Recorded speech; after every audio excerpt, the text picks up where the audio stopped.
The bread was stale. Marcus Cole remembered that detail with perfect clarity even after 21 years. Stale, hard around the edges, but warm. God, it was warm.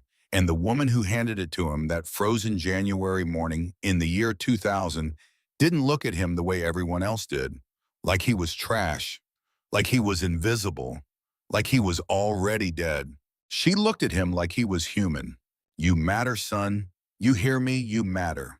Now standing in the pre-dawn darkness of a Pennsylvania rest stop with 96 other Hells Angels, Marcus felt those words burning in his throat. He was 43 years old, 6'2", covered in tattoos and scars that told stories he'd never speak aloud. But right now he felt like that terrified 12-year-old boy again, standing in the snow outside Diane Morris's bakery with a black eye and ribs that screamed with every breath. You ready for this? Snake rolled up beside him. The man was built like a concrete wall, beard down to his chest, hands that could crush skulls. But his voice was soft, careful, because he knew what this meant to Marcus. No, Marcus said honestly, but we're doing it anyway. The plan had taken 8 months to organize, 8 months of phone calls, of pulling favors, of reaching out to every chapter from California to Maine. The Hells Angels didn't do this kind of thing. They didn't ride cross-country for sentimental reunions. They didn't show up 97 strong to say thank you to a 73-year-old woman who ran a bakery in a town so small it barely registered on GPS. But Marcus had asked, and when Marcus asked for something, Marcus, who never asked for anything, who'd pulled more brothers out of bad situations than anyone could count, who'd taken bullets in prison time, and kept his mouth shut, the answer was yes. She doesn't know we're coming, Marcus said. It wasn't a question. Clean as we could make it, Snake confirmed. Tommy's cousin lives in Millbrook. Says she's there every morning at 5, same as always. Creature of habit. Marcus checked his watch. 4:47. His stomach churned. What if she didn't remember him? Worse, what if she did, and she was disappointed in what he'd become? The patches on his vest, the life he'd lived, the things he'd done to survive after that winter day she fed him. Hey, Snake's hand landed heavy on his shoulder. That woman saved your life. She'd want to see what you built with it. All of it. Even the ugly parts. Marcus nodded, not trusting his voice. The ugly parts. God, there were so many ugly parts. He had left Millbrook 3 days after Diane fed him. His stepfather had come looking, drunk and furious. And Marcus knew if he stayed, one of them would end up dead. Probably him. So he ran. 12 years old in the middle of winter with nothing but the clothes on his back and the memory of a woman who told him he mattered. He'd spent the next 6 years on the streets. Pittsburgh, Philadelphia, Baltimore, New York, sleeping in shelters when he could, under bridges when he couldn't. He stole to eat, fought to survive, got arrested 4 times before he turned 18. The system chewed him up and spit him out over and over. And every social worker, every cop, every judge looked at him the same way, like he was a lost cause, like he was already gone. Except he kept hearing her voice. You matter, son. At 18, he met Dog, a Hells Angel who ran a motorcycle shop in Queens.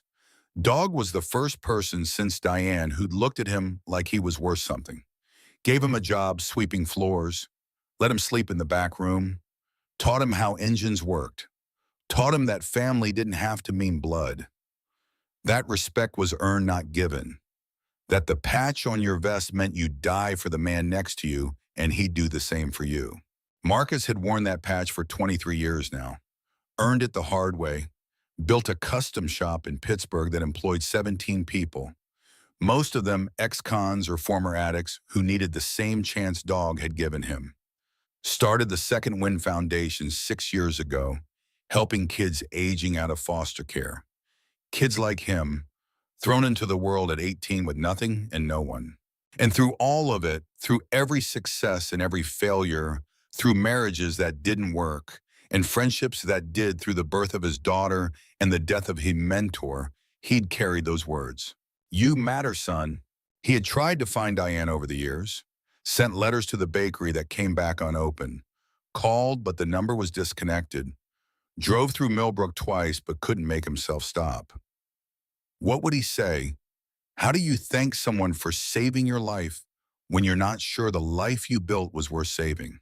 Then 3 months ago, Tommy's cousin had mentioned the bakery in passing. Still there, still open. Diane Morris still baking bread every morning at 573 years old and stubborn as ever. And Marcus had known what he had to do. Mount up, he called out.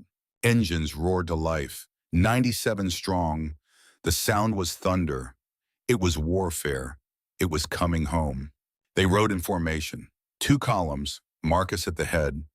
The sun was just starting to break over the horizon, painting the Pennsylvania hills in gold and orange. It was beautiful. It was terrifying. It was the longest 43 miles of Marcus's life. Millbrook hadn't changed. Same two-street downtown. Same old church with the crooked steeple. Same gas station that looked like it had been there since the Depression. And there on the corner of Main and Cedar was the bakery. Morris Family Bakery, the sign said. The paint was faded, but the lights were on. She was there. Marcus's heart hammered against his ribs. He raised his fist. 97 motorcycles went silent. The sudden quiet was deafening. Stay here, he told Snake. I go in first, alone. If she freaks out, if she wants us gone, we leave. No arguments. Brother, we didn't ride all this way to... No arguments, Marcus repeated. His voice had gone hard. VP voice, president voice, the voice that ended discussions. Snake nodded. We'll be here. Marcus swung off his bike. His legs felt unsteady.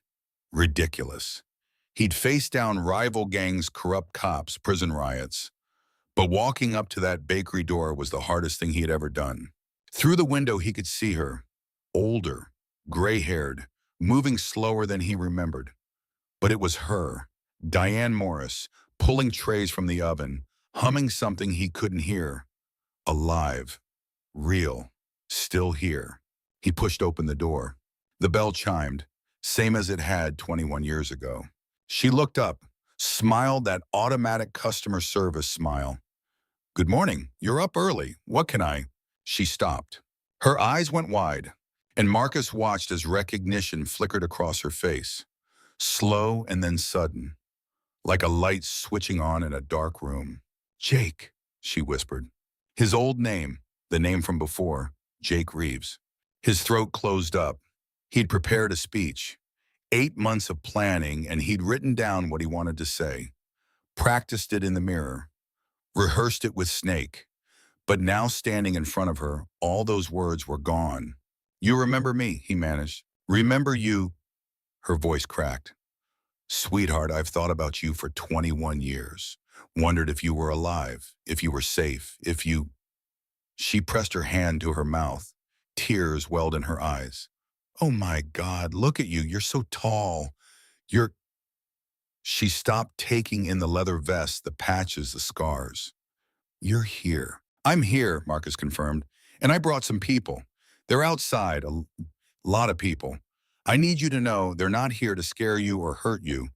They're here because of you, because of what you did for me. Diane's eyebrows drew together. What I did, honey, I gave you some bread and... You told me I mattered, Marcus interrupted. His voice shook. You looked at a beat-up kid who everybody else had given up on, and you told him he mattered. Do you have any idea what that meant? Do you know what that did? She was crying now, fully crying, and Marcus was horrified to realize he was too. 43 years old, president of one of the most feared motorcycle clubs in the country, and he was standing in a bakery crying like a child. You saved my life, he said. Not just that day, everyday sins. Every time I wanted to give up, every time I thought I was worthless, I heard your voice. You matter, son. So I kept going. I built something, I became something, and I need you to see it. I need you to know that what you did, that one moment of kindness, it changed everything. Diane reached across the counter and took his hands. Hers were small, wrinkled, flour-dusted. His were twice the size, scarred and calloused. But she held them like they were precious, like they mattered. Jake, Marcus now, he said. Marcus Cole. I changed it when I was 18, fresh start. Marcus, she repeated, testing it. Okay, Marcus, I need you to listen to me. You didn't build something because of what I did. You built something because of who you are. I didn't save you. You saved yourself. I just gave you a piece of bread and told me I mattered. Because you did. You do. She squeezed his hands. So who's outside? You said you brought people. Marcus took a breath. 96 of my brothers, Hell's Angels.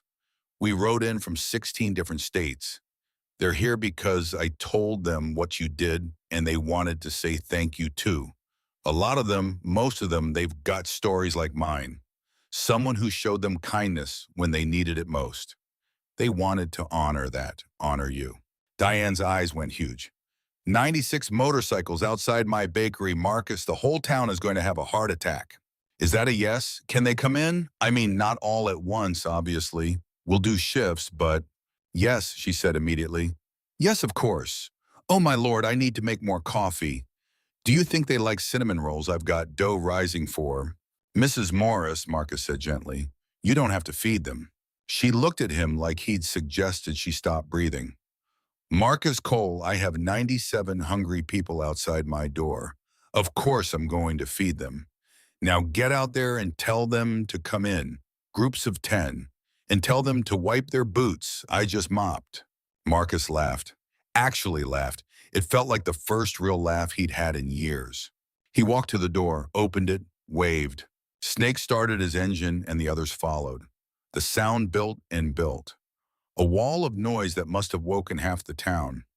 They pulled up slowly, respectfully, parking in neat rows along Main Street. One by one they dismounted. These men and women who looked like nightmares come to life, covered in leather and chains and tattoos, faces hard from lives lived on the edge. And one by one they filed into Moore's family bakery. Diane stood behind the counter, flour on her apron, tears streaming down her face, and greeted each one. Good morning, welcome, coffee's fresh, please sit anywhere. They sat, filled every chair, every booth spilled out onto the sidewalk. And Diane moved through them like she'd known them her whole life, pouring coffee, bringing out trays of cinnamon rolls, asking about their rides, their families, their lives. Snake pulled Marcus aside. Brother, she's something else. Yeah, Marcus said, she really is. By 7, the whole town had gathered outside. Police Chief Garrett Newsom stood on the sidewalk, looking torn between shutting it down and asking for a cinnamon roll himself. Diane marched out, hands on her hips, and pointed at him. Don't you even think about it, Bobby Garrett. These are my guests. Mrs. Morris, with all due respect, that's the Hell's Angels. That's Marcus Cole and his family, she corrected. And they're welcome in my establishment. You have a problem with that, you can take it up with the mayor, who I might remind you is my nephew. Chief Garrett held up his hands in surrender. Yes, ma'am, just making sure everything's okay. Everything's wonderful, Diane said firmly. Now you want to roll or not? He did. Inside, Marcus watched her work. Watched her treat these hardened men and women, people who'd done time, who'd seen things that would break most civilians, with the same gentle kindness she'd shown a 12-year-old boy with nowhere to go. And he watched his brothers respond, saw them sit up straighter, say please and thank you, wipe down their tables without being asked. Respect. She commanded it without demanding it, just by being who she was. At 8:30, when the last of the cinnamon rolls was gone and the coffee pot was empty, Marcus stood. The room went quiet. Mrs. Morris, he said, I told you we came to say thank you, and we did. But there's more. He pulled an envelope from his vest. Thick, official looking. His hand shook as he held it out. 21 years ago, you gave me food when I was starving. You gave me shelter when I was cold. But more than that, you gave me hope. You made me believe I was worth something, that I mattered. So I built a life around that, built a business, built a foundation that helps kids aging out of foster care. Kids like I was. And 6 months ago, we had the chance to expand, to really make a difference. But we needed a space, a center, somewhere kids could go and know they're safe, know they matter. He laid the envelope on the counter. Diane stared at it like it might bite. Inside that envelope is a deed to a building in downtown Pittsburgh. 15,000 square feet. Used to be a community center before the city sold it off. My foundation bought it, renovated it, filled it with counselors and job trainers and people who give a damn. It opens next month. Diane's hand trembled as she reached for the envelope. Marcus, that's wonderful, but I don't understand why you're telling me. Because we're naming it after you, Marcus said. The Diane Morris Second Wind Center, and we want you to run it. The room erupted, his brothers cheering, stamping their feet, whistling. Diane stood frozen, the envelope clutched to her chest, mouth open. I can't, she whispered. I'm 73 years old. I run a bakery. I don't know anything about... You know how to see people, Marcus said. You know how to make them feel like they matter. That's all these kids need, someone who sees them, someone who cares. You did it for me. You can do it for them. But my bakery, keep it, Snake said, standing. We'll make sure you've got help, whatever you need. But those kids, they need you more than Millbrook needs cinnamon rolls. No offense to the rolls, they're fantastic. Diane looked around the room. At 97 faces watching her was something that looked like hope. Like they believed she could do this. Like they believed she was exactly who those kids needed. I don't know what to say, she whispered. Say yes, Marcus said. Say you'll help us change lives the way you changed mine. She looked down at the envelope, opened it with shaking hands. Inside was the deed. Just like he'd said, and a photo. The building with a sign out front, the Diane Morris Second Wind Center. Below that in smaller letters, because everyone matters. Diane pressed her hand to her mouth, sobbed once, hard and sharp, then looked up at Marcus with eyes that had seen 7 decades of life and somehow still held wonder. Yes, she said, yes, I'll do it.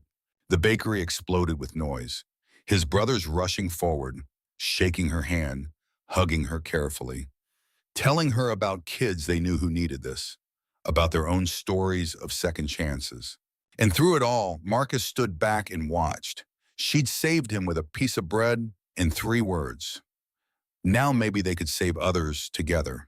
But as the celebration swirled around him, Marcus felt Snake's hand on his shoulder, saw the concern in his VP's eyes, because they both knew the truth Marcus hadn't told Diane yet.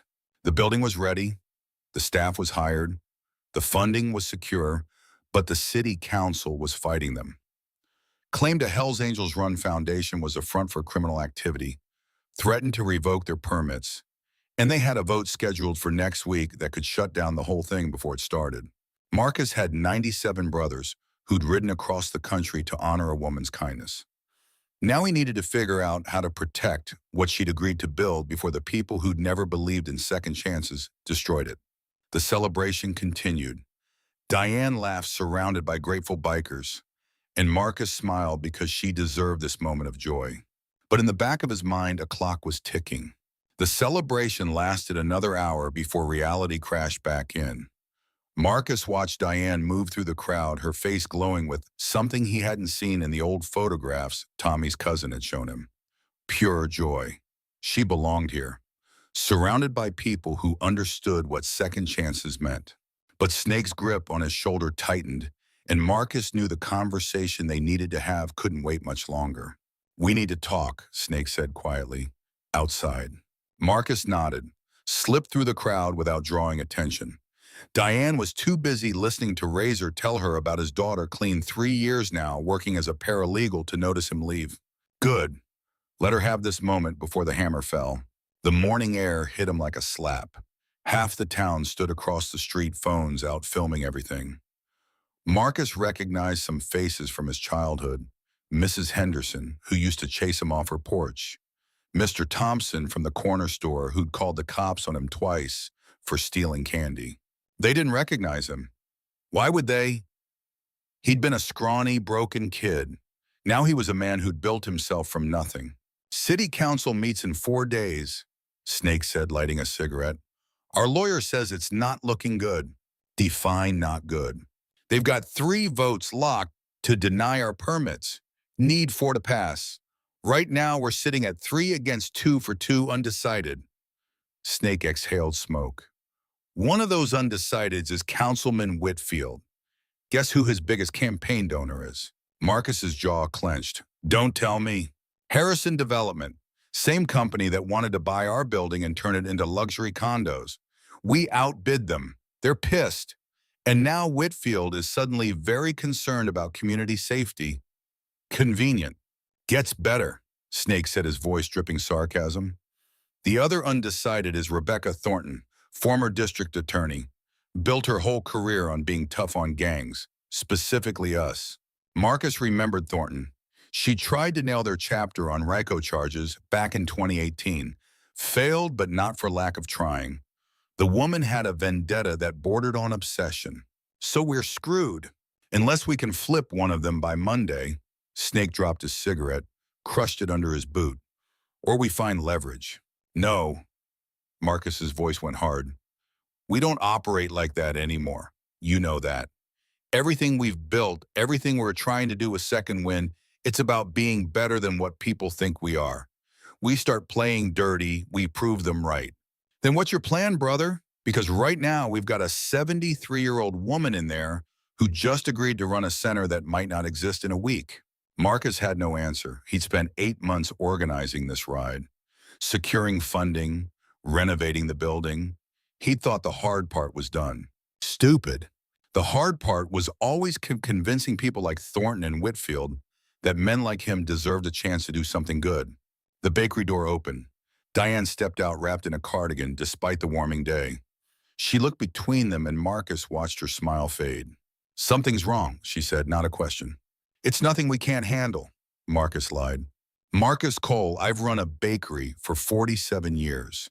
I know when someone's trying to feed me something that doesn't taste right. She crossed her arms. Talk. Snake glanced at Marcus, who nodded. Might as well. She'd find out eventually. The center's got a problem, Snake said. City council vote on Monday. They can revoke our permits, shut us down before we open. On what grounds? On the grounds that we're Hell's Angels, Marcus said bitterly. Doesn't matter that our foundation's been running clean for 6 years. Doesn't matter that we've helped over 200 kids. They see the patches, they see criminals. Diane was quiet for a moment, then she said, how many votes do you need? One Snake answered, either Whitfield or Thornton, both would be better. Rebecca Thornton, Diane's eyebrows shot up, the former DA. She's city council now. I know Rebecca. Diane's voice was thoughtful. Her mother and I were in the same book club for 20 years. Rebecca used to come to the bakery every Sunday after church. Loved my apple turnovers. Marcus felt something shift in his chest. Mrs. Morris, I can't ask you to.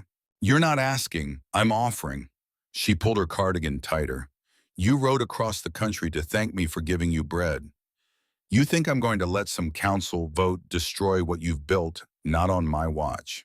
Rebecca Thornton hates us, Snake said. Respectfully, ma'am, I don't think apple turnovers are going to change her mind. Maybe not, Diane agreed, but I'm not going to sell her turnovers. I'm going to tell her the truth about you, Marcus, about what you've become, about what this center means. She paused, and I'm going to remind her that her own son needed a second chance once. Marcus's head snapped up. What? Her boy Daniel got caught with drugs his sophomore year at Penn State. Rebecca pulled strings, got him into rehab instead of jail. He's doing well now, works for some tech company in Seattle. But she knows what it's like to have a child who needs mercy instead of judgment. Snake whistled low. That's not exactly public knowledge. No, Diane said quietly. It's not. Rebecca told me in confidence when it happened. She was scared, ashamed. I sat with her in this very bakery and told her that one mistake didn't define him. She looked at Marcus. So I'll talk to her, woman to woman, mother to mother, and we'll see if she remembers what grace feels like. Marcus wanted to argue, wanted to tell her this wasn't her fight, but the determination in her eyes reminded him of that frozen morning 21 years ago when she'd looked at a bleeding kid and decided he was worth saving. Okay, he said. Thank you. Don't thank me yet. Diane headed back inside. I haven't convinced her, but I will. The day spiraled from there. Word spread through Millbrook faster than fire. By noon, every local news station had trucks parked outside the bakery. By 2 national outlets were calling. By 4, Diane's phone was ringing off the hook. Marcus tried to run interference, but Diane waved him off. She sat down with a reporter from Channel 7 and told the story herself. How she'd fed a homeless boy in 2000. How he'd grown up to be Marcus Cole, president of the Hells Angels Pittsburgh chapter and founder of Second Wind Foundation. How 97 bikers had ridden across 16 states to say thank you. People see the leather and the motorcycles and they think they know who these men are, Diane said on camera. But I see Marcus. I see a man who took the worst life could throw at him and built something beautiful. That's who runs this foundation. That's who's trying to help kids who have nowhere else to turn. The interview went viral within hours.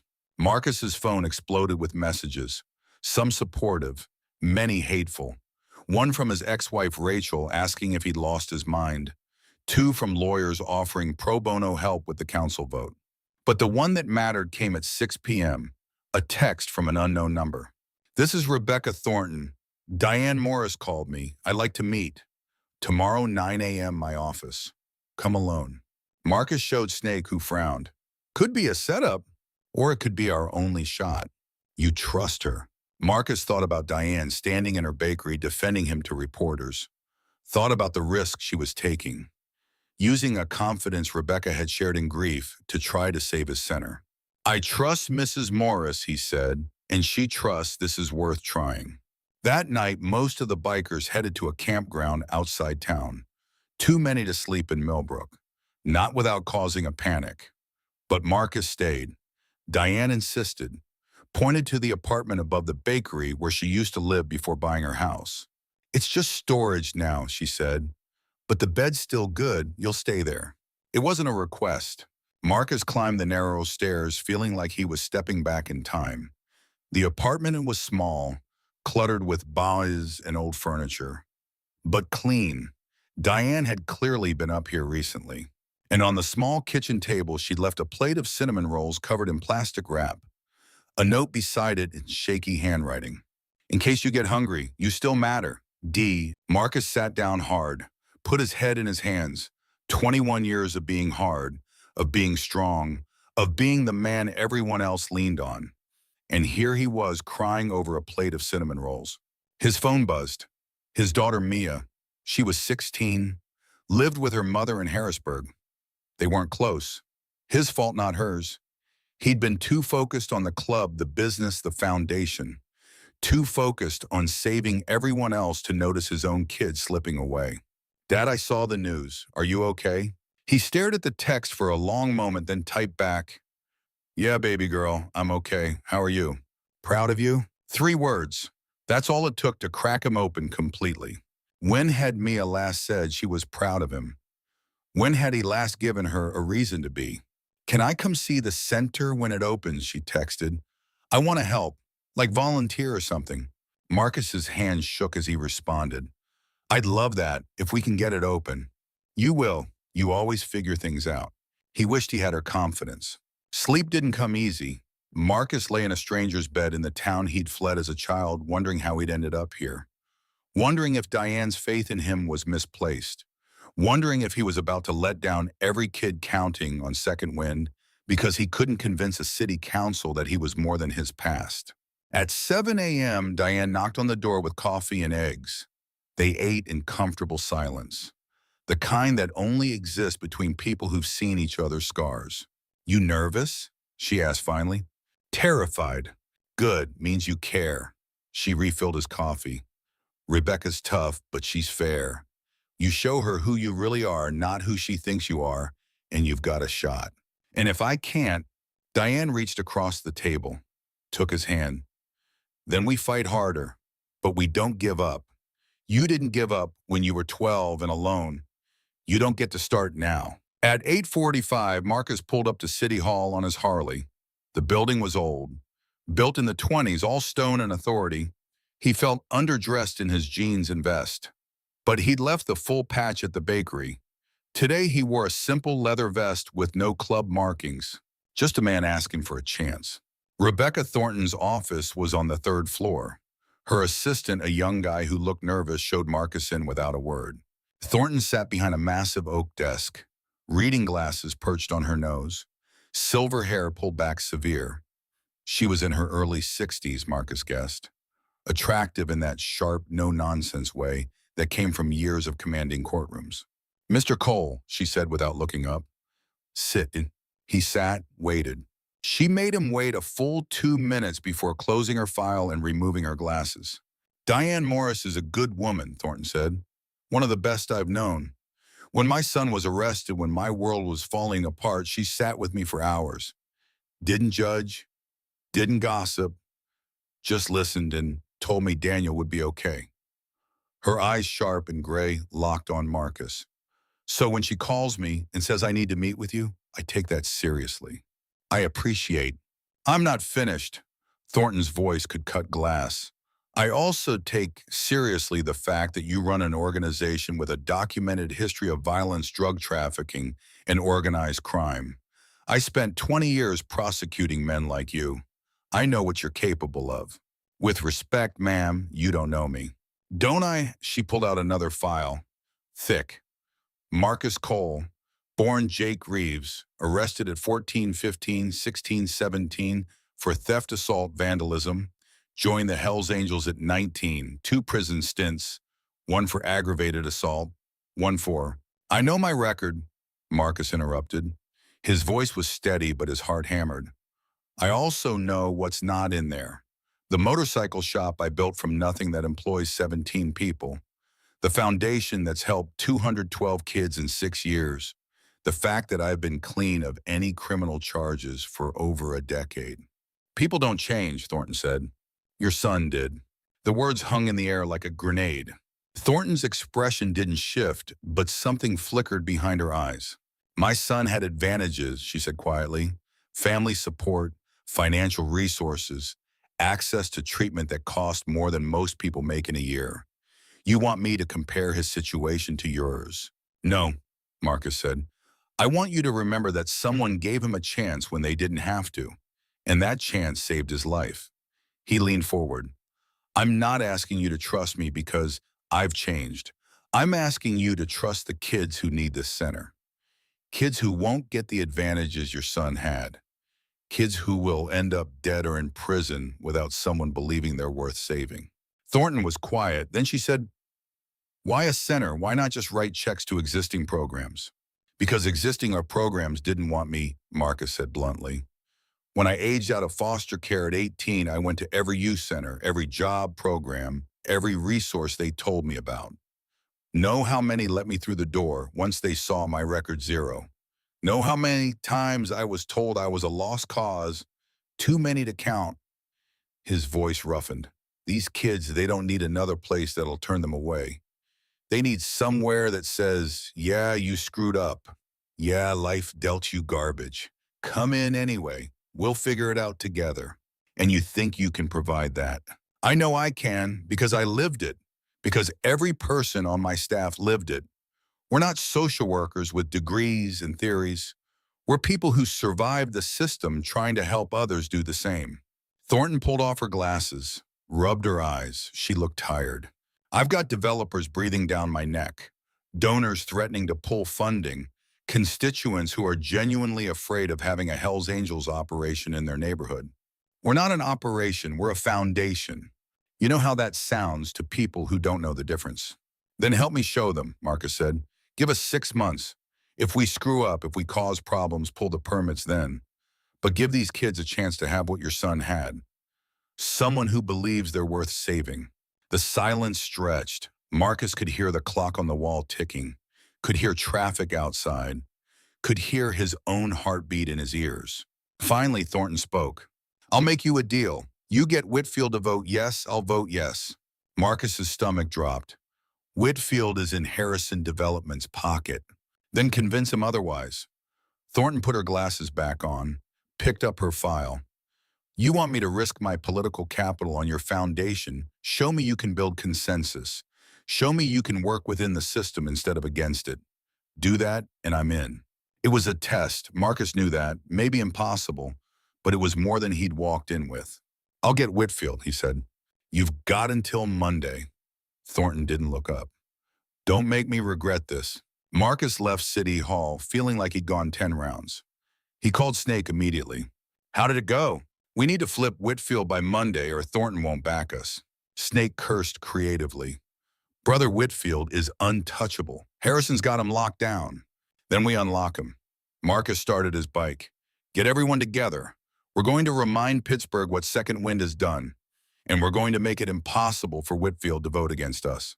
What happened next would either be brilliant or destroy everything. Marcus wasn't sure which, but Diane's words echoed in his head. We don't give up. By noon, the plan was in motion. Marcus called in every favor he had, every kid Second Wind had helped, every family they'd supported, every business owner who'd hired their graduates. He asked them to come to Monday's council meeting, to speak, to show Whitfield and the rest of the council exactly what they'd be destroying. But he needed more. One big swing that would cut through the political noise and hit Whitfield where he couldn't ignore it. The answer came from the least expected source.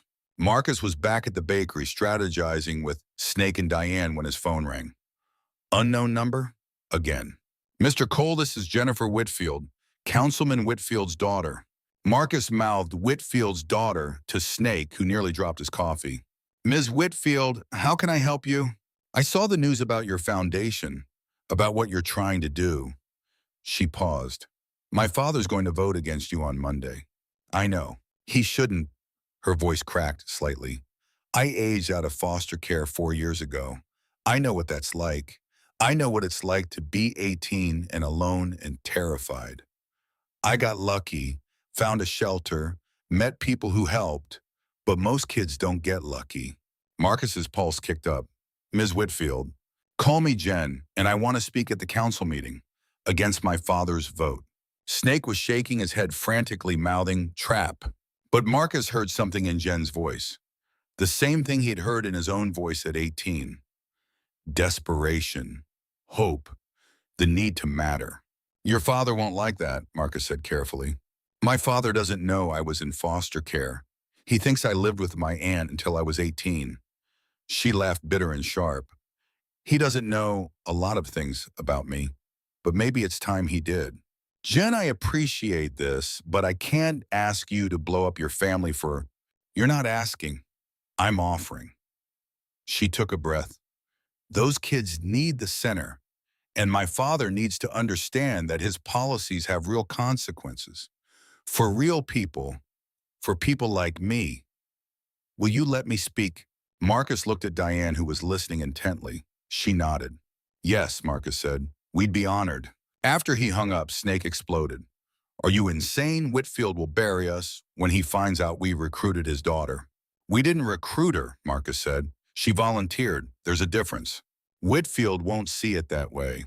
Then Whitfield will have to explain why he's more interested in protecting developers than listening to his own daughter. Marcus stood. This is exactly what we need. Someone who can speak to what these kids face. Someone Whitfield can't dismiss as a criminal or a gang member. Diane touched his arm. Marcus, what if he retaliates against her? Then we protect her, same as we protect any kid who needed it. He met her eyes. This is what Second Wind is for, Mrs. Morris. Giving kids a voice when nobody else will listen. The weekend blurred. Marcus coordinated testimonies, prepped speakers, dealt with reporters who'd latched onto the story like sharks smelling blood. Diane worked 18-hour days, baking for volunteers, opening her home for planning meetings, calling in favors from every corner of Millbrook. Sunday night, Marcus sat in the bakery after everyone else had left. Tomorrow would determine everything. Tomorrow, they'd either save Second Wind or watch it die before it began. Diane brought him coffee, sat down across from him. You did everything you could, she said. What if it's not enough? Then we start over. Build something new. But we don't quit. She smiled. You taught me that you know. I taught you. When you were 12, standing in my bakery, beaten and scared and still fighting. You didn't quit then. showed me that second chances aren't just about getting help. They're about refusing to let the world tell you you're worthless. She reached across the table. Whatever happens tomorrow, Marcus, you've already won. You took the worst and made it beautiful. That matters. Marcus squeezed her hand, unable to speak around the lump in his throat. Tomorrow would come. The vote would happen. And whatever the outcome, he'd face it the same way he'd faced everything since that frozen January morning. With the knowledge that he mattered, that the fight was worth it, that Diane Morris believed in him. And sometimes that was enough to move mountains, or at least city councils. Monday morning arrived with the weight of inevitability. Marcus stood outside City Hall at 8, watching people file in. Reporters, activists, concerned citizens clutching signs that read, "Keep our streets safe," and "No gang centers." His stomach twisted. This wasn't going to be easy. Snake appeared at his elbow. "Got a problem." "Just one. Jen Whitfield isn't answering her phone. Haven't heard from her since yesterday afternoon." Marcus's blood went cold. "You think her father found out? Or she got cold feet? Either way, our ace in the hole just vanished." Before Marcus could respond, Diane pushed through the crowd. Her face was pale, drawn. "Marcus, we need to talk, now." They moved to the side entrance, away from the cameras. Diane's hand shook as she pulled out her phone. "Rebecca Thornton called me 20 minutes ago. She's pulling her support." The world tilted. And why? Someone leaked information about her son's arrest. It's all over the news this morning. Every detail she wanted kept private. She thinks we did it. We didn't. I know that, you know that. But Harrison Development has been sending the story to every news outlet in Pennsylvania. They're painting it as us using blackmail to secure votes. Diane's voice cracked. "Rebecca said she can't be seen as caving to pressure. She's voting no." Marcus felt the foundation crumbling beneath his feet. No Thornton, no Whitfield's daughter, no center. 6 years of work, gone. "There's more to Mom," Diane said quietly. The leak included Daniel Thornton's current address in Seattle, his employer, his girlfriend's name. Rebecca's terrified they're going to destroy his life to get to her. Jesus. Marcus ran his hand over his face. This is Harrison. Has to be. They want that building bad enough to ruin lives for it. Snake's phone buzzed. He checked it, cursed. "Just got word from our lawyer. Harrison's filing an injunction against the foundation, claiming we obtained the building through fraudulent means. Judge is reviewing it this morning. If it goes through, they can seize the property before the vote even happens." Everything was falling apart. Marcus had faced prison rival gangs, years on the streets. But this felt different. This felt like losing. "What do we do?" Diane asked. Marcus looked at the crowd gathering for the council meeting, saw the protesters with their signs, saw the reporters ready to broadcast his failure, saw the city council members arriving, including Whitfield, looking smug. Then he saw something else. A kid, maybe 17, standing alone near the entrance. Worn backpack, scared eyes, the same look Marcus had worn at that age. "We fight," Marcus said. "Even if we lose, we show these kids that someone stood up for them, that someone tried." The council chambers filled to capacity. Marcus sat in the front row, Diane on one side, Snake on the other. Behind them, 15 kids from Second Wind's existing program, 23 people whose lives the foundation had changed, families, volunteers, and in the back, quiet but present 96 Hells Angels who'd stayed to see this through. Councilman Whitfield called the meeting to order. His eyes swept the room, landed on Marcus with barely concealed contempt. "We have quite a turnout today," Whitfield said. "Before we begin public comment, I want to address the elephant in the room. This council has received numerous concerns about the proposed Second Wind Center, concerns about safety, about property values, about the character of the organization running it." A murmur of agreement from the protesters. However, Whitfield continued, and something in his tone made Marcus's skin prickle. "I've also received information that deeply troubles me, information about the tactics being used to influence this vote." Here it comes, Marcus thought. The accusation, the final nail. But Whitfield wasn't looking at Marcus. He was looking at Richard Harrison, who sat 3 rows back. Mr. Harrison, would you care to explain why your company leaked sealed juvenile records to the press this morning? Harrison went white. I don't know what you're... Don't insult my intelligence. Whitfield's voice could freeze water. I have emails, receipts, a paper trail showing your PR firm contacted 17 news outlets with information obtained illegally from sealed court documents. He held up a folder. Information about Councilwoman Thornton's son. Information used to intimidate and manipulate this council's vote. The room exploded, reporters shouting questions, Harrison on his feet sputtering denials. Thornton sitting rigid, tears streaming down her face. Order, Whitfield slammed his gavel. Mr. Harrison, you're looking at criminal charges for theft of sealed records, harassment, and attempted bribery of public officials. I suggest you secure legal representation immediately. 2 police officers moved toward Harrison. The CEO backed away, pointing at Whitfield. You can't do this? We had a deal. We had nothing, Whitfield said coldly. You assumed my vote was for sale? It's not. And unlike you, I actually care about this city's future. Harrison was escorted out, still shouting. The chambers buzzed with shock. Marcus sat frozen, unable to process what just happened. Whitfield turned to the crowd. Now let's discuss this foundation properly. Public comment is open. Diane stood first, her voice shook but held. My name is Diane Morris. 21 years ago, I gave a hungry child some bread. That child became Marcus Cole. And Marcus built something beautiful from the worst possible start. This center isn't about gangs or motorcycles or whatever you're afraid of. It's about seeing kids who everyone else has given up on and telling them they matter. She sat down. A woman in her 30s stood next. My name is Sarah Miller. 3 years ago, I aged out of foster care with a drug conviction and no job prospects. Second Wind gave me a chance, helped me get clean, helped me find work. I'm a nurse now. I have an apartment. I have a life because someone believed I was worth saving. One by one, they spoke. Kids Marcus had helped. Parents whose children had found hope through the foundation. Employers who'd hired Second Wind graduates and found them to be their best workers. Then a voice from the back. Can I say something? Marcus turned, felt his heart stop. Jennifer Whitfield stood in the aisle. Her father's face went pale. Jennifer, what are you? My name is Jennifer Whitfield, she said, moving toward the microphone. And I'm a Second Wind success story. Except I didn't go through their program. I should have. I needed to. Because 4 years ago, I was 18 and homeless and terrified. I'd aged out of foster care with nowhere to go. Councilman Whitfield stood. Jennifer, you lived with your aunt. I lied, Dad, her voice broke. I was ashamed, scared you'd be disappointed.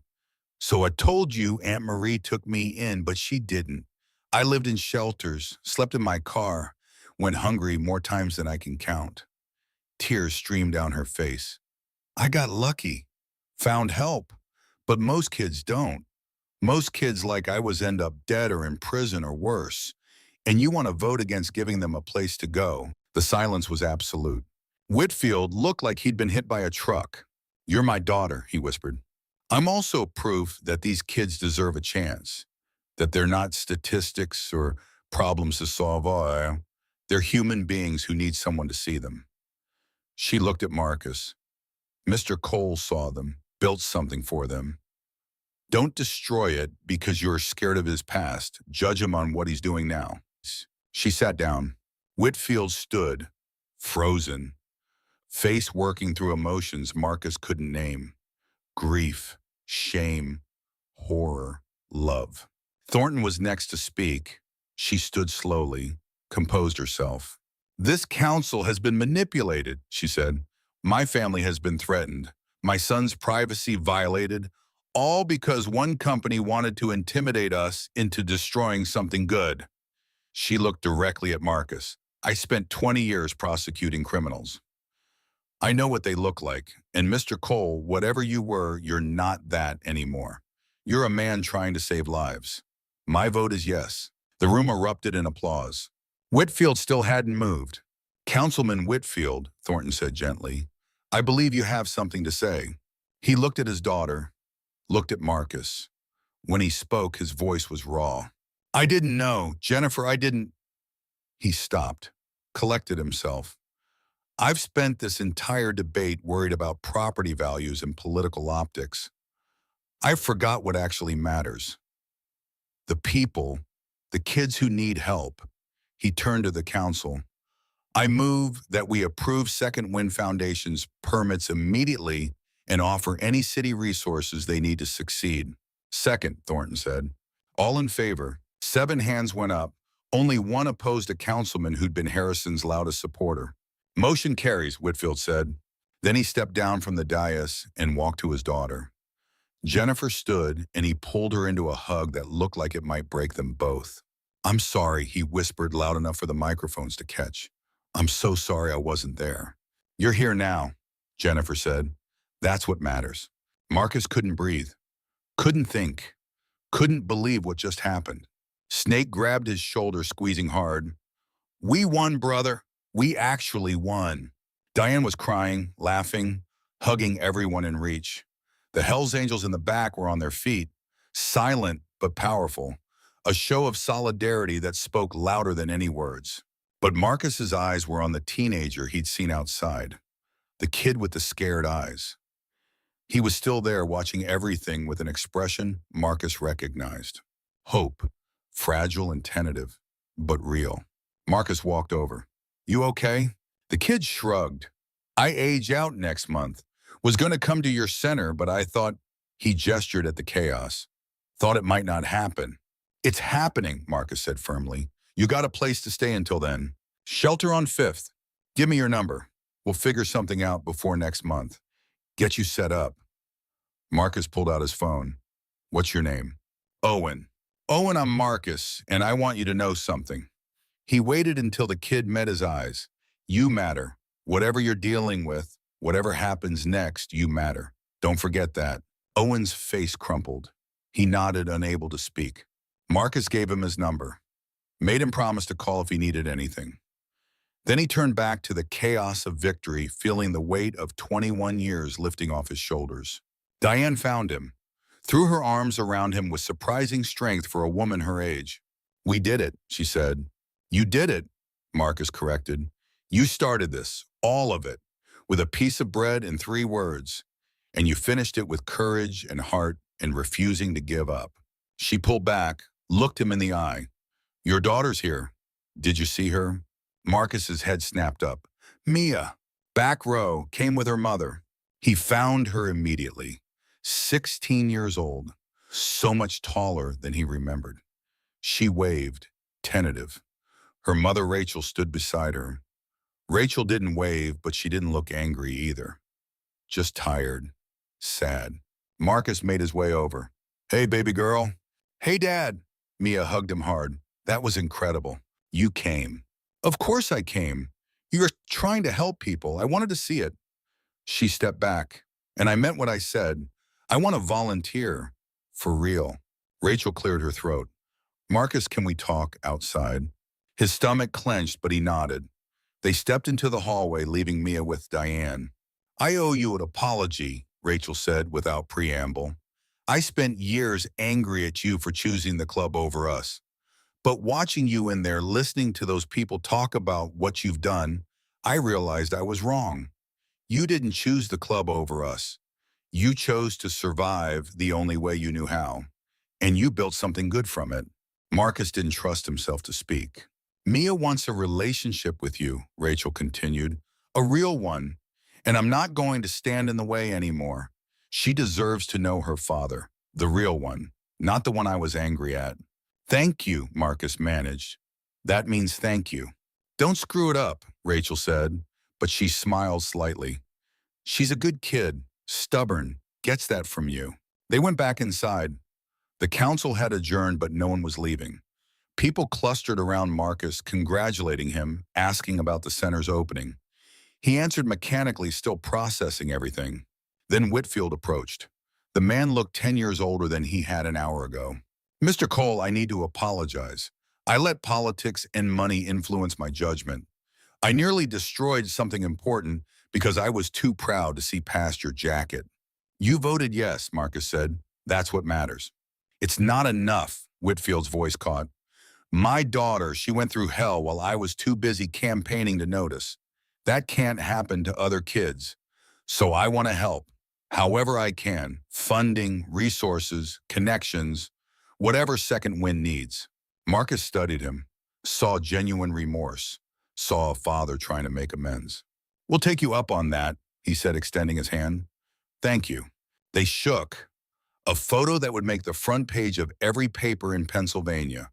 A city councilman and a Hells Angel united for a common cause. The rest of the day blurred. Interviews, planning sessions, calls from donors who'd been sitting on the fence and suddenly wanted in. By evening, Second Wind had secured enough funding to expand to a second location within a year. As the sun set, Marcus found himself back at Diane's bakery. Most of the brothers had headed home. But Snake remained, so did Diane, of course, and Mia, who'd convinced her mother to let her stay the night. They sat around the small table eating leftover cinnamon rolls, exhausted but content. I still can't believe it worked, Snake said. We were dead in the water this morning. Whitfield surprised me, Marcus admitted. Didn't see that coming. People surprise you when you give them the chance, Diane said. You taught me that too. Mia looked at her father. Dad, can I ask you something? Anything. Why'd you change your name from Jake to Marcus? It was a question he'd dodged for years, but looking at his daughter at Diane at Snake, his family chosen and earned, he found he wanted to answer. Because Jake was the kid everyone gave up on, the lost cause, the throwaway. He glanced at Diane. Marcus was the person Mrs. Morris made me believe I could be. Someone who mattered, someone who could matter to others. And Cole, Mia pressed. He smiled. Cole was my cellmate's name. First guy in prison who treated me like a human being. He died before he got out. Heart attack. I took his name to honor him, to remember that even in the worst places, there's still good people. Mia was quiet for a moment. Then she said, I'm proud to be your daughter. Marcus's eyes burned. He reached across the table, took her hand. I'm proud to be your dad, even if I've done a terrible job showing it. You're showing it now. Later, after Mia had gone to sleep upstairs and Snake had headed to his hotel, Marcus and Diane sat alone in the bakery. The same table where he'd sat 21 years ago, broken and starving. You changed my life, he said quietly. You changed your own life, Diane corrected. I just gave you a push. One hell of a push, he smiled. The center opens in 2 weeks. I want you there, front and center. None of this happens without you. I'll be there, wouldn't miss it. She covered his hand with hers. Marcus, what happened today with Whitfield and his daughter with Thornton, with all of it, that's the ripple effect. You feed one person kindness, they feed it forward, and it spreads. You've created ripples that'll touch hundreds of lives. Thousands, maybe. We created ripples, he corrected. You started it. I'm just continuing the work. They sat in comfortable silence. Two people who'd found each other across an impossible divide and built something beautiful. The bakery smelled like cinnamon and bread and home. Outside, Millbrook slept unaware that its smallest act of kindness had just changed the trajectory of countless lives. Marcus's phone buzzed. A text from Owen, the kid from the council meeting. Thank you for today, for believing in me. Nobody's ever said I matter before. Marcus typed back, you do matter. See you at the center opening. We'll get you sorted out. 3 dots appeared. Then I'll be there. Marcus showed Diane. She smiled, wiped tears from her eyes. See ripples. Yeah, Marcus agreed. Ripples. But as they cleaned up the bakery and prepared to close for the night, neither of them knew that the ripples were about to become waves. Because across town, Victor Reese sat in a holding cell making phone calls, calling in favors from people who didn't care about city councils or permits, people who solved problems with violence instead of votes. And in Seattle, Daniel Thornton opened his door to find reporters camped on his lawn, shouting questions about his drug arrest, his mother's vote, the foundation that had supposedly blackmailed the council. His carefully rebuilt life was crumbling, and he blamed one person for it, Marcus Cole. The victory was real. The center would open. Kids would be helped. But the cost was about to come due in ways Marcus couldn't anticipate. Because Harrison Development didn't just want the building, they wanted revenge. And they were willing to burn everything Marcus had built to get it. The war wasn't over, it was just beginning. But tonight in Diane Morris's bakery, Marcus allowed himself to feel hope, to believe that maybe, just maybe, the good guys could win, that second chances were real, that kindness could change the world. He'd learned soon enough that hope was necessary but not sufficient, that winning one battle didn't mean winning the war, that every victory came with a price. But for now, surrounded by family and cinnamon rolls and the woman who'd saved his life with 3 simple words, Marcus let himself rest. Tomorrow would bring new challenges. Tonight he had earned this moment of peace. The peace lasted exactly 18 hours. Marcus woke Tuesday morning to his phone exploding with calls, Snake, his lawyer, 3 journalists, and one from Rebecca Thornton that made his blood run cold.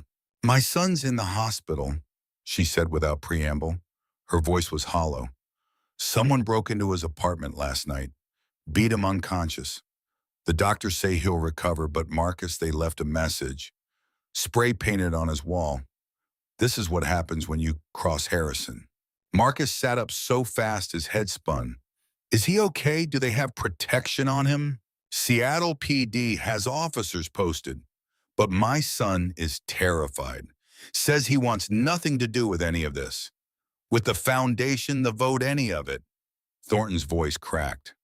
"He's blaming me. Says I should have just voted no. Let them have the building. That his safety isn't worth some center for delinquent kids." The words hit Marcus like a punch. He didn't say that.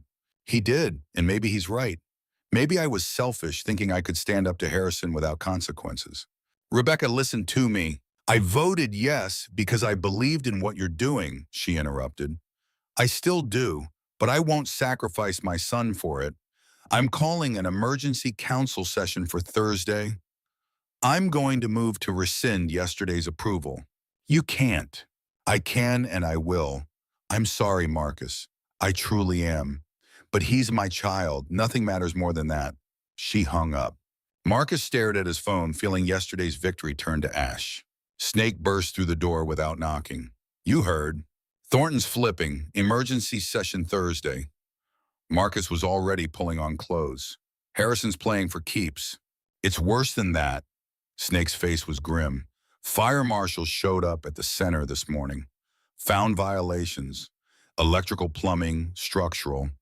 None of it was there when we passed inspection last week, but now suddenly we're not up to code. They're threatening to condemn the building." "Let me guess. The inspector has ties to Harrison." "Brother-in-law." Snake threw a folder on the bed. "And there's more. 3 of our major donors pulled funding overnight. All got calls from anonymous sources claiming Second Wind is a front for money laundering." Marcus felt the walls closing in. "How much did we lose?" 200,000. "We can survive it, but barely. Any more hits, and we're done." His phone rang again. "Diane." "Marcus, someone threw a brick through my bakery window last night. Police say it's probably kids, but the brick had a note tied to it." Her voice shook. It said, "Stop defending criminals or you're next." White-hot rage flooded through Marcus. Going after him was one thing. Going after Diane that crossed every line. "Are you hurt?" "No, I'm fine. Scared, but fine. Marcus, maybe we should—" "No," he said firmly. "We're not backing down.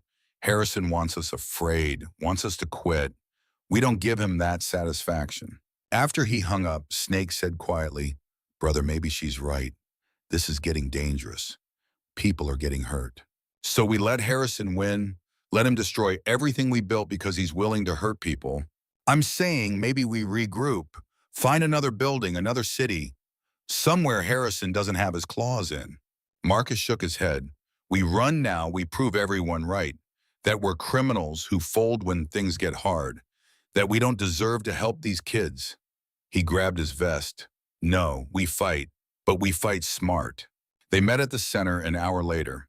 The building that should have been bustling with final preparations sat empty, yellow violation tags on every door. Marcus walked through rage building with each step. The violations were invented, but proving that would take time they didn't have. His phone buzzed. A text from an unknown number with a video attachment. Marcus's stomach turned before he even pressed play.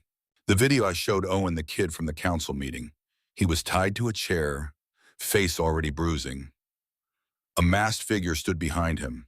Marcus Cole, a distorted voice said, "You cost Harrison Development a lot of money. Time to pay it back. This kid says he was supposed to come to your center. Guess he won't make it now. Unless you withdraw your permits by Thursday and sell the building to Harrison for $1. You've got 48 hours. After that, we start sending pieces." The video cut off. Owen's terrified eyes burned into Marcus's brain. "Jesus Christ," Snake breathed. "They kidnapped a kid." Marcus was already dialing 911, then stopped. If they involved the cops, Harrison would lawyer up, deny everything, and Owen would disappear. They needed to handle this themselves. "Get everyone here," Marcus said. "Every brother within 300 miles. I mean, everyone." Snake hesitated. "Marcus, if we go to war with Harrison, they already declared war. They just don't know who they're fighting yet." Within 2 hours, the center was packed. Hell's Angels from Pittsburgh, Philadelphia, Baltimore, Cleveland. 53 brothers all ready to ride. Marcus stood before them, holding nothing back. They took a kid, a 17-year-old who's done nothing except try to survive. They're holding him hostage to force us to give up the center. He looked around the room. "I won't ask you to risk yourselves for this, but I'm going to find Owen and bring him home. Anyone who wants to help, I'd appreciate it." Every hand went up. They divided into teams. Snake's group would track the video's digital footprint and find where it was sent from. Razor's team would lean on Harrison Development employees, find someone willing to talk. Marcus would hit Harrison directly, force him to make a mistake. But first, he had a call to make. Councilman Whitfield answered on the first ring. "Marcus, I heard about Thornton's son." "This is insane. It's about to get worse. Harrison kidnapped a kid, a foster kid who was supposed to come to our center. They're holding him to force me to withdraw the permits." Silence. "Then do you have proof?" "A video, but if I take it to the cops, the kid dies. I need you to stall Thornton's emergency session. Give me time to find him." "Marcus, I can't obstruct council business without cause." "Then find a cause." Marcus's voice was hard. "Your daughter stood in front of that council and begged you to help these kids. Well, here's your chance. One kid needs help right now, today, or he's dead. Are you going to let politics stop you from saving him?" Another pause. "What do you need?" 48 hours. Delay the vote until Saturday. Any reason you can think of. I'll figure something out." Whitfield's voice was steady now, resolved. "Find him, Marcus. And when you do, Harrison's going to pay for this." The next move was riskier. Marcus drove to Harrison Development's headquarters, walked past security like he owned the place, took the elevator straight to the top floor. Richard Harrison's assistant tried to stop him, but Marcus brushed past her and kicked open the CEO's door.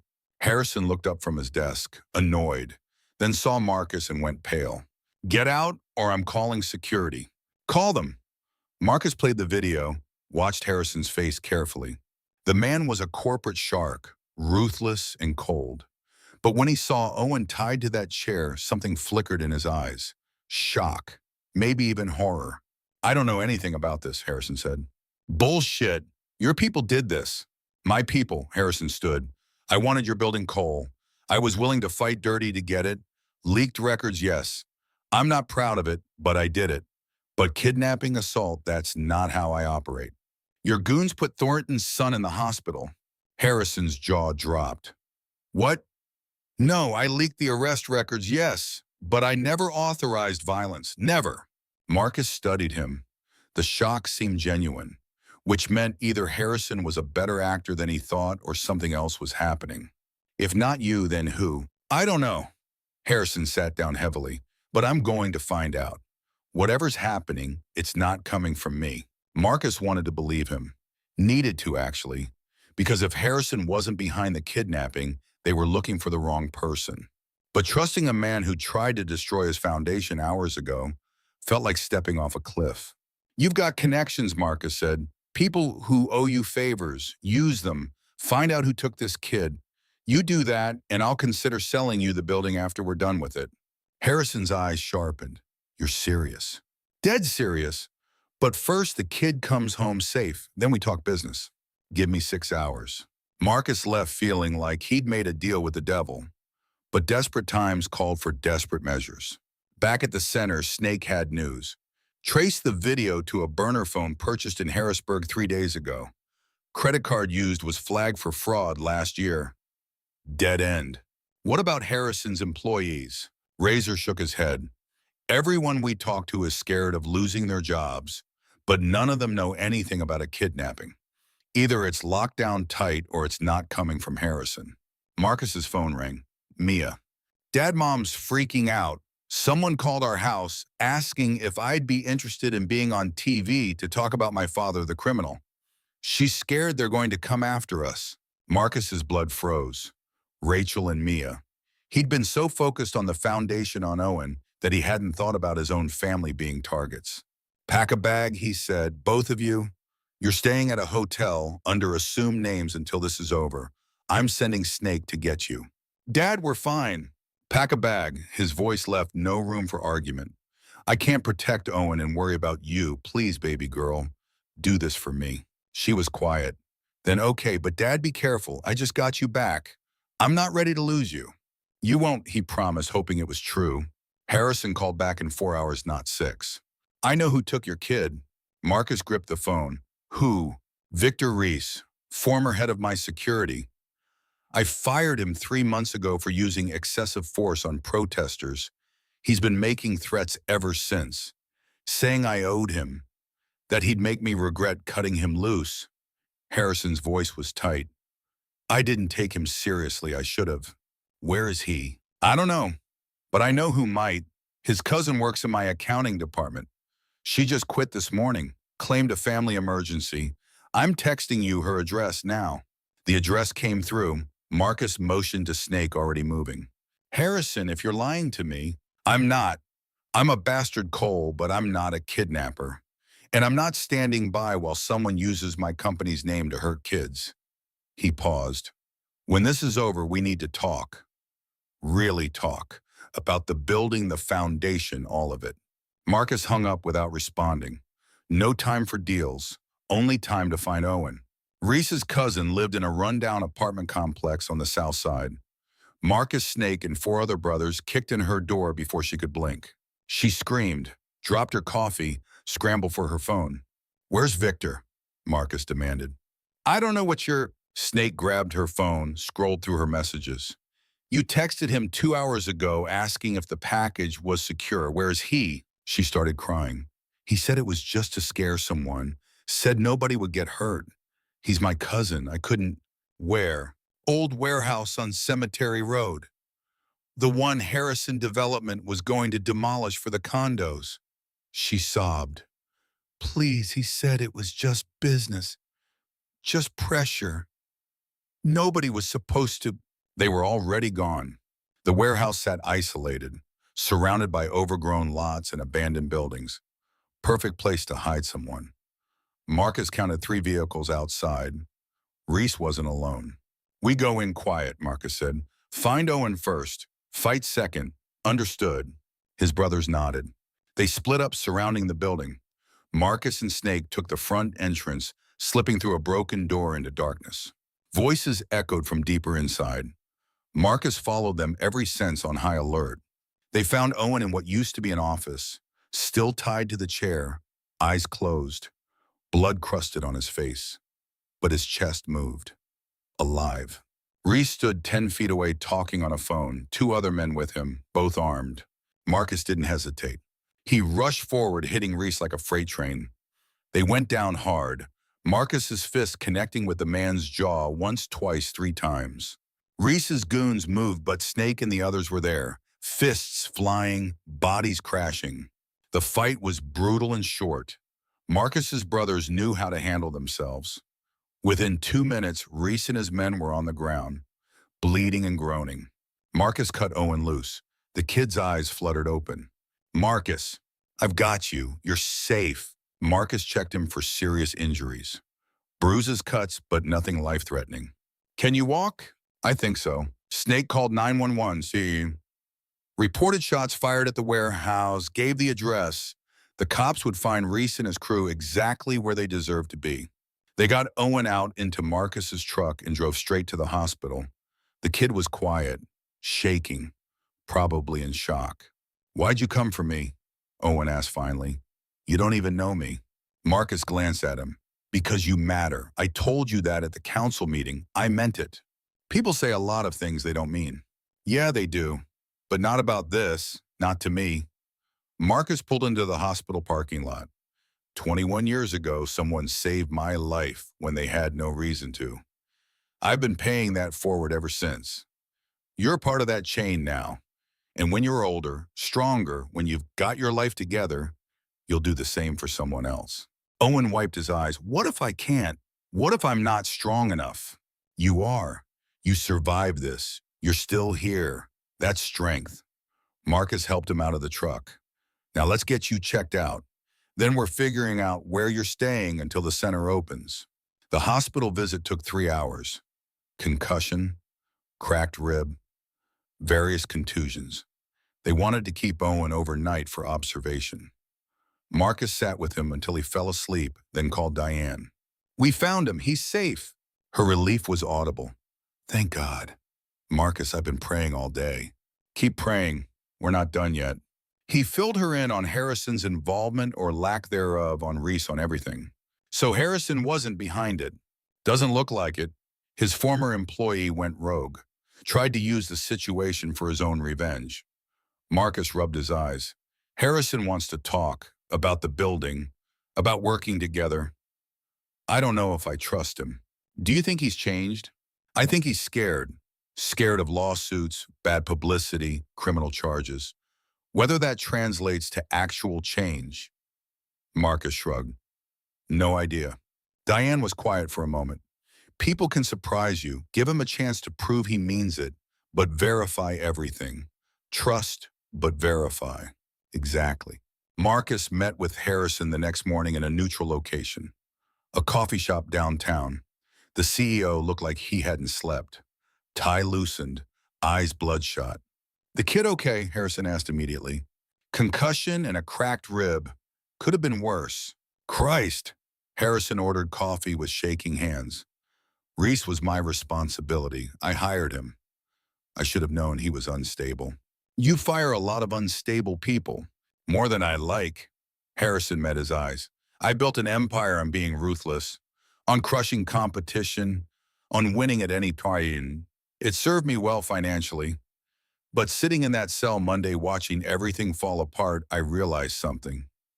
My company's named after me. My legacy is what I build. And right now, my legacy is threatening kids and destroying community centers. So change it. I want to, but I don't know how." Harrison's voice was raw. "I spent my whole life learning how to take. Nobody ever taught me how to give." Marcus sipped his coffee, considering. "You really want to change? Here's how. You donate the money you would have made on those condos to Second Wind. You publicly apologize for the leak about Thornton's son, and you use your connections to make sure the fire marshal's fake violations disappear. Done. What else? You show up at the center opening, in front of cameras, and you tell everyone that you were wrong about us, that the foundation deserves support, not sabotage." Harrison winced. "That'll cost me clients. Conservative donors who hate anything connected to motorcycle clubs. Then I guess you have to decide what matters more, your wallet or your legacy." The silence stretched. Then Harrison extended his hand. "You've got a deal, but Cole, I want something in return." Marcus's guard went up. "What?" "Teach me how you went from where you were to where you are. How you built something that makes people willing to ride across the country for you. How you earn loyalty like that." Harrison's voice cracked. "I've got employees who'd sell me out for a better offer tomorrow. You've got brothers who'd die for you. I want to understand the difference." Marcus studied the man across from him, saw genuine vulnerability, genuine desire to change. Maybe it would last. Maybe it wouldn't. But Diane's words echoed, "People can surprise you." "All right," Marcus said, "but fair warning, it's not easy. It means admitting you're wrong. It means putting others first. It means sometimes losing money to do the right thing. I can handle that. We'll see. They shook. Marcus left feeling like he'd either made the best decision of his life or the worst. Time would tell. Rebecca Thornton called that afternoon. Her voice was stronger than before. My son's talking to me again. Took 2 days, but he finally answered his phone. She paused. He asked about the foundation, about what we're trying to do. I told him everything.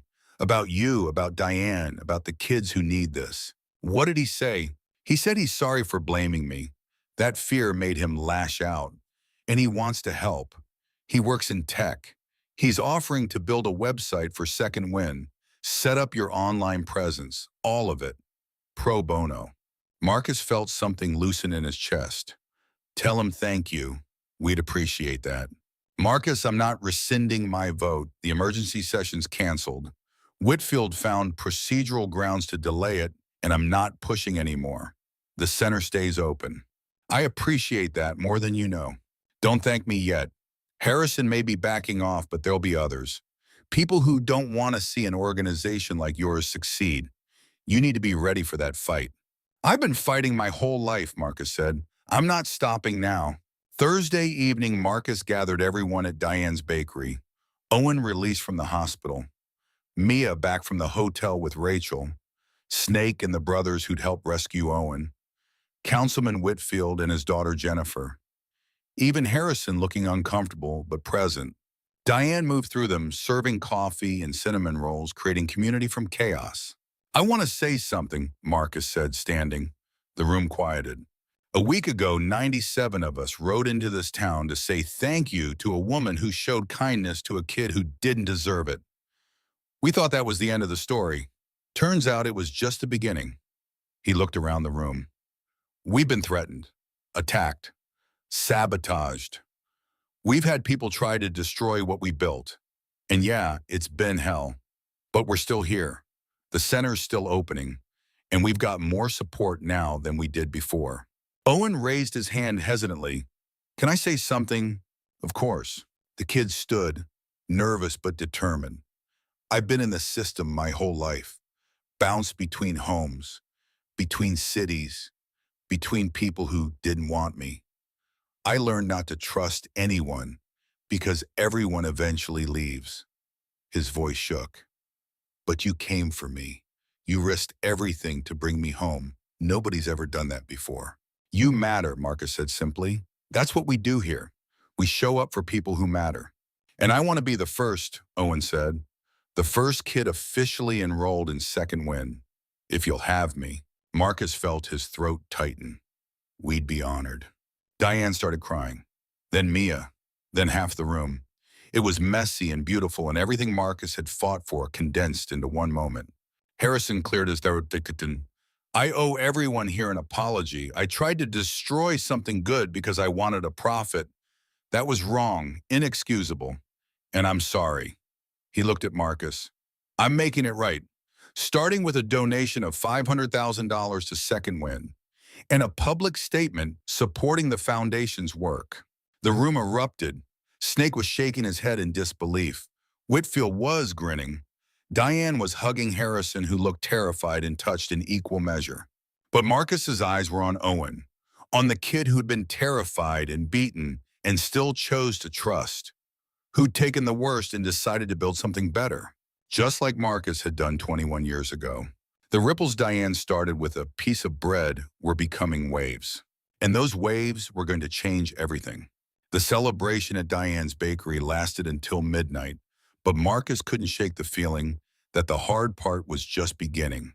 Saving the center was one thing, making it work was another. 3 days until opening. Marcus spent every waking hour at the center making sure everything was perfect, every room ready, counselors hired and trained, computers set up, kitchen stocked, beds made in the residential wing for kids who needed emergency placement. Owen helped. The kid had energy. Marcus envied painting walls, organizing supplies, asking questions about how everything worked. You're going to be good at this, Marcus told him Wednesday afternoon. At what? Helping other kids. You've got the heart for it. Owen ducked his head, embarrassed but pleased. That evening, Jennifer Whitfield showed up with paint supplies. Heard you needed a mural, she said. I'm an art student. Thought I could contribute something. By midnight, she and Owen had painted a phoenix rising from flames on the main hall wall. Wings spread wide. Below it, words in careful script, because everyone matters. Marcus stood back, looking at it. It's perfect. Owen did the lettering, Jennifer said. Kids got steady hands. Wednesday morning, grand opening day. Marcus woke at dawn, too wired to sleep. He had bought a suit for this. First one he'd owned in years. Felt wrong, constrictive. But Diane had insisted. You're representing these kids, she'd said. Look the part. Mia found him adjusting his tie. You look good, Dad. Uncomfortable, but good. Feel like a monkey in a costume. You look like a man who built something worth celebrating. She straightened his collar. Mom's here, outside. She wanted me to tell you she's proud of you. Marcus's throat tightened. She said that, her exact words, also said she's sorry for not seeing who you were becoming, that she was stuck seeing who you used to be. Tell her, he stopped. No, I'll tell her myself, after. At noon exactly, Marcus stepped outside. The crowd went quiet, cameras focused. He'd prepared a speech, worked on it for days. But standing there looking at all those faces, the words disappeared. 21 years ago, he started voice shaking slightly. I was a 12-year-old kid with nothing.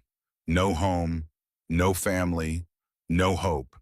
I walked into a bakery in Millbrook, and a woman I'd never met gave me food. But more than that, she gave me 3 words. 3 words that saved my life. He found Diane in the crowd. She told me I mattered, and I've spent every day since trying to live up to that. He gestured to the building behind him. This center exists because of those 3 words. Because one person chose kindness when she had every reason not to. Because she saw a kid everyone else had given up on and decided he was worth saving. His voice grew stronger. There are thousands of kids in this city who need someone to see them, who need someone to tell them they matter. This center is our promise to them. We see you, we believe in you, and we will never give up on you. The crowd erupted in applause. Diane was crying, beaming. Mia was recording on her phone. Rachel stood beside her, wiping her own eyes. Marcus cut the ribbon. The doors opened, and the Diane Morris Second Wind Center officially began. The first hour was chaos. Tours, deductions, interviews. Marcus shook hands until his arm ached, answered questions until his voice went hoarse. But through it all, he kept his eyes on the kids trickling in, nervous, hopeful, scared. One girl, maybe 15, stood in the doorway like she might bolt any second. Marcus approached slowly. I'm Marcus. Welcome. Is it true, she asked quietly, that you used to be like us, homeless and stuff? Yeah, it's true. And you really made it out. I really did. You can too. She looked around the center, at the clean rooms, the stocked kitchen, the computers, the people who looked at her like she mattered. I don't know if I believe you. That's okay. You don't have to believe me today. Just come back tomorrow. Keep coming back until you do. He held out his hand. Deal. She hesitated, then shook. Deal. I'm Kayla. Nice to meet you, Kayla. There's fresh cinnamon rolls in the kitchen. Help yourself. He watched her head inside, still cautious, but less afraid. Another kid saved. Another life changed. By evening, the crowd had thinned. Just the core group remained. Diane Snake Mia, Rachel Whitfield, and Jennifer Rebecca Thornton Harrison, and about 20 Hells Angels who'd stayed to help. They sat in the common room, exhausted but content. Harrison looked around, uncomfortable but genuine. I don't belong here, among these people who actually understand sacrifice and struggle. But I want to. I want to learn how to be better. Then keep showing up, Marcus said. That's all any of us do. Show up, do the work. Try to be better than we were yesterday. Is it always this hard? Snake laughed. Brother, this was the easy part. Wait until we're dealing with kids in crisis at 2 a.m. funding shortfalls. Staff burnout. Parents who think we're corrupting their children. Encouraging, Harrison muttered. It's the truth, Diane said. This work is brutal and beautiful and heartbreaking and miraculous. Usually all in the same day, but it's worth it every single time. Whitfield raised his coffee cup to second wind. May it change as many lives as the people who built it. They drank. Marcus felt the weight of the moment, the magnitude of what they'd created, not just a building, a movement, a promise. His phone buzzed. A text from an unknown number.